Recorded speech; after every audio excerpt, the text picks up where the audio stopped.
But today we're going to be talking about Jesus, violence, and power. It's actually chapter 25 in Brian McLaren's book, We Make the Road by Walking. And today we have as conversation partners, my name is Reverend Lance from First Congregational United Church of Christ in Alpena, Michigan. And sitting right across from me is Lee Copeland, one of our members, a very active reader in many traditions, comes to us with a background that included, among other Christian teachers, the Reverend Dr. Gene Scott, television preacher for decades actually out in California. And also we have the Reverend Gene Bacon, a retired United Methodist minister, also here in Alpena for a number of years and other places throughout Michigan. And in his retirement, though, he's joined our congregation. So I'm sitting with two of our church members. Appreciate that. The topic today included a parable in which Jesus took the disciples on a field trip to Caesarea Philippi. And in the chapter, you read about that it's, Brian McLaren calls it Philip's Caesarville, dedicated to Caesar, named for Caesar, surrounded by niches in which a lot of Greek gods were being worshipped and shrines in the hillside. So this is a very unusual location for Jesus to go, but it was the place where he asked his disciples, "Who do people say that I am?" And the reply was, some people think you're John the Baptist, come back from the dead. King Herod specifically in Matthew's gospel is noted as one who believed that. Others are saying he was Elijah, the prophet, the great prophet who was expected to come back again at some point prior to the Messiah's arrival. And others were saying he was like Jeremiah or maybe one of the other prophets. And then Jesus focused the question more deeply and said, "But who do you say that I am? Who are, when you talk about me, what titles, what names, what comparisons are you making?" And the only reply that we have is the one that Peter gave, and he said, "We say that you are the Christ, the Messiah, the Son of the living God." And at first it looked as though he was applauded for that he had the right answer. But then it turned around quickly, and as Jesus began to say, we're on our way now to Jerusalem, and we're going to confront the elders and the chief priests and the scribes, and there in Jerusalem I will be killed, and in 3 days rise again. Well, Peter had no way to put that information into his picture of who this Christ was. That's the one thing, as Brian McLaren says, that if he is the chosen one of God, the Son of God, the deliverer, the new Lord, there's no way that he would be the one who ends up being killed. So Jesus then says, "Get behind me, Satan, for you are not thinking like God, you're thinking like people think." So that was a whiplash moment, just reversal. And so that was a major part of today's chapter and the sermon this morning. I coupled it, though, with a second field trip in which Jesus took Peter, James, and John to the Mount of Transfiguration, where, in effect, he consulted with Moses, the lawgiver, the great liberator of slaves in the Old Testament. And he consulted with Elijah, the great prophet who also had confronted the priests of Baal and had a lot of bloodshed on his hands. So we talked about that in comparison. And it led to this question about Jesus was a different kind of liberator because he was intending to do it non-violently. Moses had violence in the freeing of the slaves. Elijah had violence in the destruction of the priests of Baal and Queen Jezebel. So that was really where the topic in the chapter goes, and we have our two conversation partners, both of whom were present, both for the sermon and have read the chapter. I'd like to, I'd like to start with you, Gene. Was there any particular part of this chapter that provoked you, disturbed you, kind of challenged you? Anything in particular that comes to mind? I don't know if I was provoked or challenged. Because I've preached on this topic myself before and everything, and I'm fairly familiar with it. But I did focus in on the part, the whiplash moment, when Jesus talks about his suffering and upcoming death and so on, and Peter chastises him for that, and Jesus comes back and says, "Get behind me, Satan." To me, that this illustrates that the central focus of Jesus' life was all about this surrendering, this kenotic path, surrendering what is most precious to you in order to demonstrate your love. And I often think of a short story by O. Henry, The Gift of the Magi. And just to summarize the story, there's a young married couple They're young, they love each other, Della and Jim, and but they are very poor. This takes place probably during the Depression, so they're very, very poor. And Christmas is coming up, and they each want to get a special gift for the other, but they have no money. But each of them has something very precious that they have, and Jim owns a pocket watch that was inherited from his grandfather, and Della has her beautiful long hair, which is of some value, that's cut and sold. So each, unbeknownst to the other, decides to part with what is most precious to them. Jim, who has held this heirloom as a very precious item from his grandfather, decides to sell his pocket watch to buy Della ivory combs for her hair. And then Della, unbeknownst to Jim, decides to have her hair cut and sell it to buy Jim a silver chain for his pocket watch. So come Christmas morning, there are two useless gifts under the tree. A silver chain for a pocket watch that no longer exists, and ivory combs for hair that is no longer there. But the point of the story is that each parts with their most precious thing in order to express their love for the other. And they both realize this, of course, when they open their gifts on Christmas morning. And so their love grows even deeper. And it's this idea of sacrificing what is most precious to you in order to demonstrate love or model love. I think it's at the center of Christianity. And that's why Jesus tells the rich young man, go, sell what you have, give to the poor, and come follow me. And he tells Nicodemus, you must be born again, because you have to give up your present way of thinking and embrace a whole new perspective on life.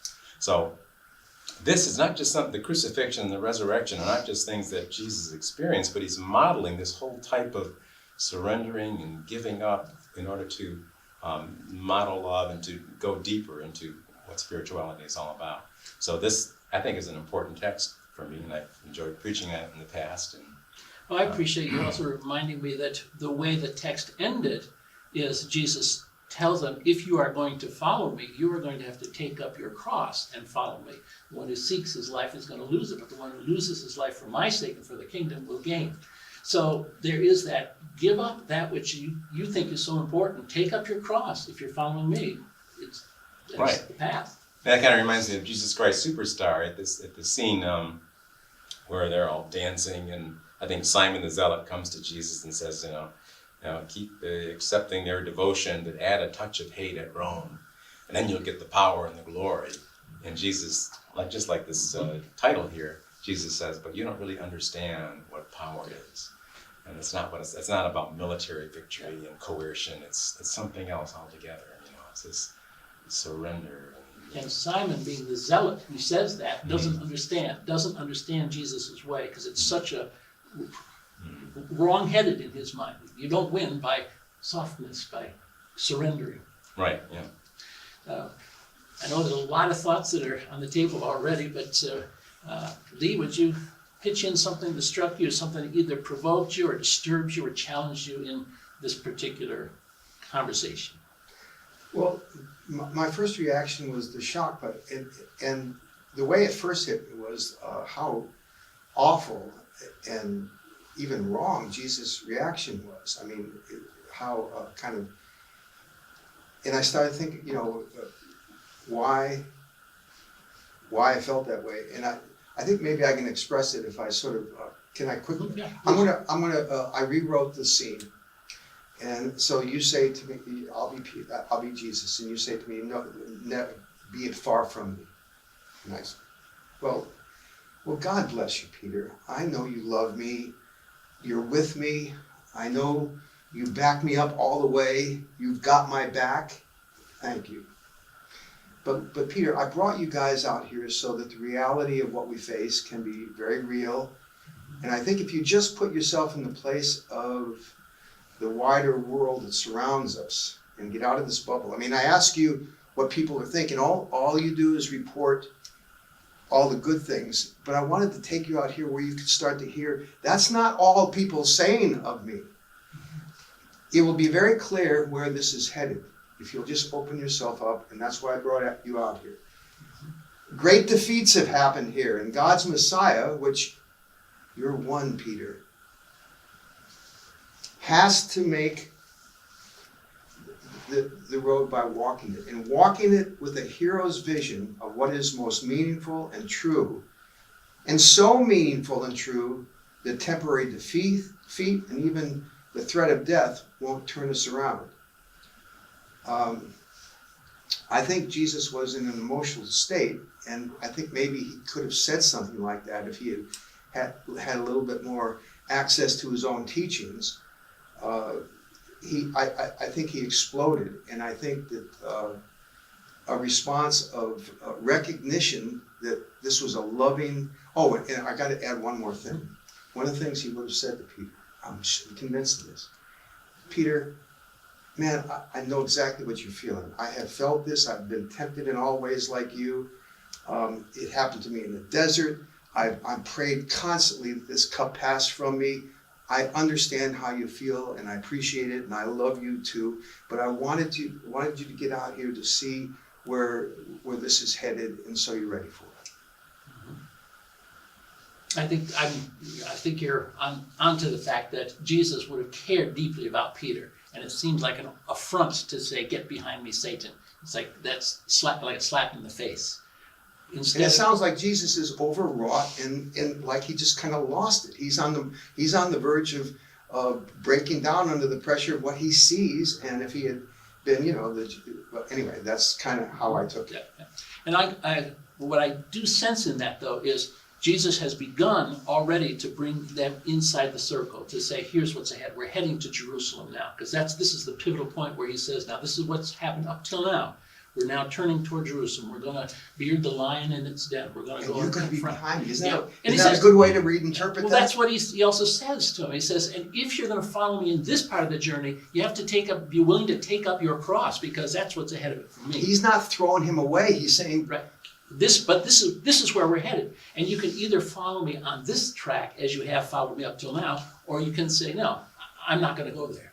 So that's the challenge that Peter has, and it's the challenge that Jesus has also. It's almost like get behind me, Satan. Come on, we're going to anyway. Yeah, okay, thank you. I think the sensitivity is you're on target with sensitivity.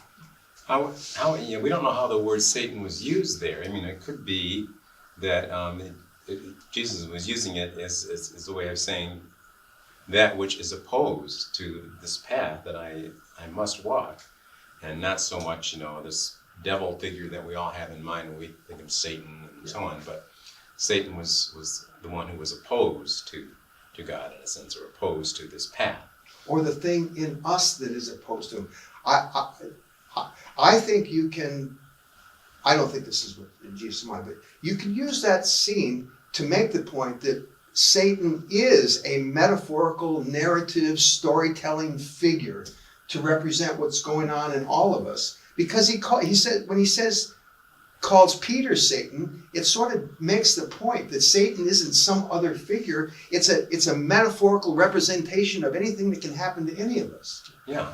Well, your word accuser. The word Satan is to accuse. That's what the verb in Hebrew is about. So we personify the accusation or the opposition, the one that is against whatever it is. If we were in legal terms, it would be the prosecuting attorney, the one who brings the accusation, as opposed to the advocate, who's the defense attorney. It's a role. It's a role. It's a function. Mm-hmm. And in Hebrew, it's understood that way. Christians have pretty much personified it, and then you add Dante's painting, all the stuff, the Gustave Doré, and you got all these devils and stuff. And I guess I think Peter is accusing Jesus of backing away from his role as the Messiah, as Peter understands Messiah. So he is accusing Jesus. Hey, look, you're supposed to be the Messiah.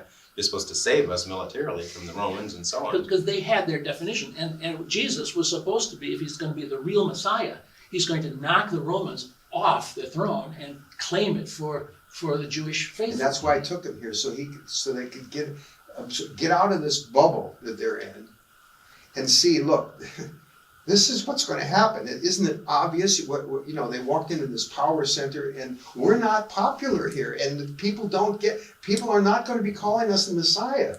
Mm-hmm. They're going to kill us. It's a very good point, because it's Caesarea Philippi. a city, there, as Brian McLaren calls it, Caesarville. They're in the middle of a place where there's been battles to claim A that great territory. defeat, that you Yeah. called it. Yeah, well, Alexander the Great conquered the empire of that time and made it part of the Greek Empire. Then when the Romans came in, they made it part of the Roman Empire. But it's still, the empire is running. This is a capital city of a region of the empire. He's not in the hills of Galilee. He's not at Mount Tabor, where the Transfiguration took place. He's not walking through the grain fields and plucking ears and getting complaints from the Pharisees. There's no complaints from Pharisees. The opposition here is an internal one. And it's what vision of Messiah is Jesus going to fulfill? The one that most people had was of a victor, like a crusader, like a charge on a white horse, like an emperor. He's going to be the king of all kings and the lord of all lords. He's going to be top-down power, and he's going to use violence to get there. Come on, Jesus. And they say, no, that is, in his mind, the opposition to the way he's trying to pave. His way is going to be paved with receiving suffering, not inflicting suffering. And Brian McLaren said very nicely, you don't defeat violence with violence. Hate does not defeat hate. It's a different path altogether. Yeah. So those are some of the things we struggle with it, and we would have rewritten it or said it differently, more sensitive to Peter's feeling, but also that sense in which he really is laying the charge. Get behind me, follow me, take up your cross, be willing to lay down your life. And if you are, we're going to succeed. And so, how do you succeed? By laying down your life. How do you succeed? By being killed. Yeah, there are a lot of examples in literature and in movies of things like this. You know, even in something like, say, West Side Story, you know, where Tony died. Does Marie die in that as well, or just Tony? But he's a good, innocent man who's tried to keep a peaceful path, but he ends up being killed. And it's because of his death that these two sides, the Jets and whatever the other side, Sharks, finally see the error of their ways and say, look, we've just got to stop this killing and this violence and this hate and come together. And they are able to do that because they see the death of this innocent man and they feel bad about what has happened, and they finally start to come together. But I think a lot of these kind of things, this type of power happens in real life. I would think that's entirely universal. We all, I mean, that's what human beings are. We're the only animal who is aware of the death and the limitations that we have. We all know that we're headed for defeat. And there's only one response to that. You find something so meaningful and true that even if you're defeated or you killed in it, it doesn't matter, because what you're doing is somehow, and this is the mystery, and this is who we are as animals or creatures, we're the ones who can find meaning and purpose and truth that is so strong that even defeat and death won't take us off the path. And that's the situation that every single one of us is in. And clearly, Jesus was on that path. He saw where it was headed. He was going to go there anyway. Right. He couldn't be scared off from it. He wasn't going to be turned off from that path. I think in Matthew's gospel, we actually had a picture of the exact opposite approach to what death is, and that is in King Herod the Great, the father of Herod Philip. Because Herod the Great, even though he'd been in control of the country for 25 years, and he's 60 years old, he's killing off his wife Mariamne and their two sons because they look like they'll be the next kings. He's killing off the babies in Bethlehem because one of them might be the new awaited king. He's fighting to his dying day that he's going to be in control. He's going to be somebody, and he's not going to give up life. He was fighting it, and he was using violent means to continue to put himself in power. Release that power, and all that violence is unnecessary. His next set of 4 sons did inherit the tetrarchy, but that was from a different line. So I think there is a different way to approach death, and that is fight it with all the violence, just until you just explode, or dedicate yourself to something that will live on beyond you, that is much greater than you, and then you feel comfortable letting it happen and seeing it through. Yeah, that fighting is not only not necessary. You're dead before you're dead. I mean, you're simply not living your what a human being is meant to do. You're almost not human. And you're inflicting the suffering instead of bearing it. You're inflicting the death and creating the violence instead of letting it ameliorate. Was there anything in these stories today and in the chapter that particularly encouraged and inspired? We were talking about the things that really challenged us, but was there anything in particular that was inspiring? I guess I kind of answered the inspiring question earlier when we talked about this vision, Jesus' vision of power, what really is a powerful thing. But the whole idea of surrendering that which is most precious in order to sort of to grow really is a pattern that goes through all of life. I mean, it's like when you move from high school to college, you have to give up, all your associations and things from high school, and give up the high school life and embrace the university life or life outside the university. And when you get married, you have to give up all the ways of being single, let those things die so you can live in this new relationship. And each time you embrace this new thing, your universe expands. You become more open and expansive and more loving and so on. But you have to die to the earlier things, the earlier parts of your life, in order to really embrace and fully grasp this new thing that's come to you. And you do this all throughout life, and finally in the moment of death, you finally have to come to this point of acceptance and accept what has happened in your life and let go and let God, take your spirit in a sense. So it's an all of life kind of a process, and it's inspiring to think of that. And it's something that we need to pick up our cross daily and follow. During coffee hour between the sermon this morning and now, I was talking to someone, and we were talking about how people can continually stay young by learning new things. And I told them, my mother's tombstone, her epitaph is lifelong learner. Oh. Because she died when she was 87. She was still out there learning new things, excited about new techniques, new therapies, new art forms. She was learning brand new things to the day she died. And that's what kept her young and growing. So I think you're right. She embraced life fully and then just stepped out of this life without any battle or fears. I don't know if I'm reading in, but the way I saw Jesus calling Peter Satan, I draw out of that the principle that he could have said, and I wrote that in here, he could have said to Peter, Peter, you are the Messiah.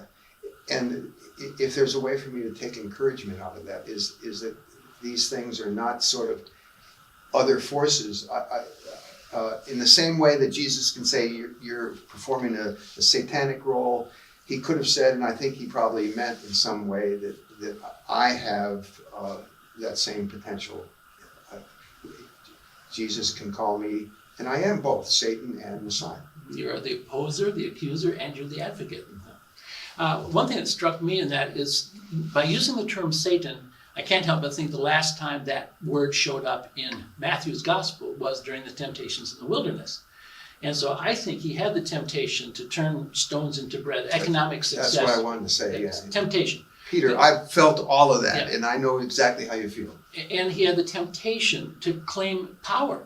The depth says, Satan says that I'll give you any of the kingdoms in this world here, because you can then have, as a benevolent dictator, you can then make your, what are they called now today, presidential decrees? You can make your announcements, pronouncements, fund it, send the military, do whatever you want. You can make tax code. So you could really be a great emperor, Jesus, if you would just take the throne. Mm-hmm. And then the third one is, by descending into the temple, you can show with your miracle powers, you descend with a retinue of angels into the temple where you're expected by the priest, and you would become Messiah like that. None of those require going to the cross. So this time is his fourth temptation. And the temptation is that stuff you said about bearding the lion in the den and going to Jerusalem and having to confront the chief priest, scribes, and be killed and on third day raised. No way. You don't have to do that. That's a temptation from Satan. Number 4. And that should have been very hard for Jesus, because he's struggling, I imagine, to walk this path that he sees. That's why he blew up at it. And then Peter, is saying, no, we don't want to do that. Just you've gone far enough. And so it's like Jesus is saying, don't tempt me. Yeah, that's what to me. It's he's saying this is Satan tempting me again with another option of how I don't have to do what I have to do. Now you guys shoot me down if I'm going too far, but I think the temptation in the wilderness is a picture of things that Jesus felt himself. He wanted to be. This isn't someone coming up with, the reason he blew up and what you guys just said is that these are feelings and wishes and wanting this cup to pass, and these are things that Jesus himself has felt. And he could say, look, he could have said, Peter, I've been Satan. Because those things, those temptations were things that came up in him. Yeah, if we were talking about the temptation of the wilderness, I'd be exactly with you. But I'm just suggesting that the same way that one way to be Messiah is through economic. If you could give Wonder Bread to everybody, feed them and they will come. I mean, it's kind of, he could do that. Or he could do this power broker thing, and become elected the next king of the world. Or he could do the religion miracles route. All for which he said, no, that's not the way. Well, this one, I think the fourth one is he could have said, we're doing fine. Everybody's coming. They're flocking to hear us. They're flocking to our teachings. There are crowds around us. We're healing everybody. We're on a roll here. So let's just keep rolling on the road we're on. So he takes him to some place where he can't do any of that, on his own principle. But the reason he had to leave home was he couldn't do it. He was not going to be able to do any of that in Caesar or Philippi. It's going to be completely a dead. Well, he's in a place, as I said in the sermon, he's surrounded by pagan gods. The shrines are all to Pan and to Aphrodite and to Mars and to all the Zeuses and stuff there. No 12 baskets after the miracle feeding. This is not going to. So he's confronted with pagan religion, or there's the gods of the divinities of the Romans and of the Greeks and who all. And if he stayed within the confines of Orthodox Judaism, if he was among the Pharisees and the Sadducees and the Essenes and doing his thing that he'd been before, that is, as you called it earlier, a bubble of fully biblical understanding, traditions, who Messiah is, how it's going to work, and who the winners are going to be. Mm-hmm. The winners are going to be the people of Judea who have their new king, and they're separate from the Romans, and the evil has been defeated. In this place, in Caesarville, there's none of that around him. The gods that are on those mountain niches are not part of the tribes. They're not one of the children of Israel. It's foreign. Them is who's there. And if you're going to follow the path that he's on, he could have stayed and said, okay, put a niche up there. Like for the Transfiguration, when Peter says, a good thing I'm here. I'll build 3 booths, one for Moses, one for Elijah, one for you. We'll stay on the mountaintop. We've reached the mountaintop. Right? We're at Nirvana here. And let's stay on the mountain and let's build booths here. Let's have shrines and let's glory. We don't have to go back down the hill and confront the powers that be and change the world. We don't have to. We can just be one more niche on one more mountainside. Mm-hmm. And that's where it would have ended. We would have stopped the road. Instead of making the road by walking it, we'll settle right here and say, there, we've achieved success. I now am a divinity on earth, just like Alexander the Great was, just like Julius Caesar was. I am too. Put a statue up on the wall and we're done.